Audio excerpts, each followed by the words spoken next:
So, Alex, it's great to meet you and get to know you better. Yeah, it's great to meet you too. It's been cool to learn about everything you're doing for money wellness at Ally. I'm excited. Today, we're going to dig into your money story. And the goal of the money story is to really connect your emotions, behaviors, things you've learned about money from your family and society, and think about how it impacts you today.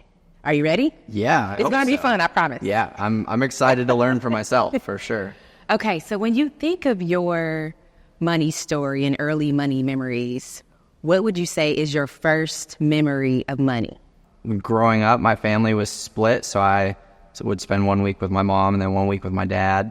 Dad lived in the country club, mom didn't. So I kind of saw both sides of things. My dad, everything he did was automotive based. So he had a small body shop, a small used car lot.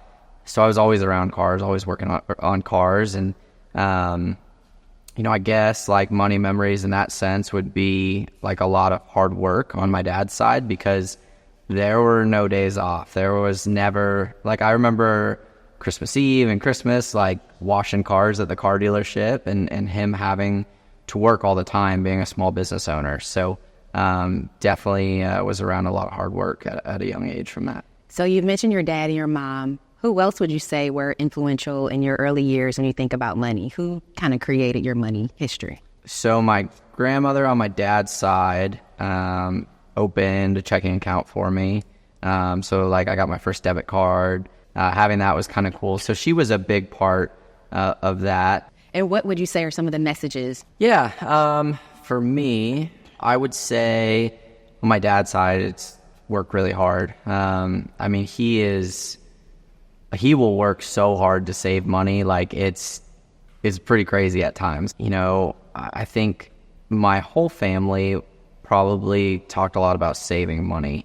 Growing up, like I never had like a big allowance, or like I never had an emergency credit card. If I didn't have money, like I didn't have money. Like it wasn't, I couldn't call dad and get bailed out. So it sounds like there's this balance of working hard, saving money. Yep.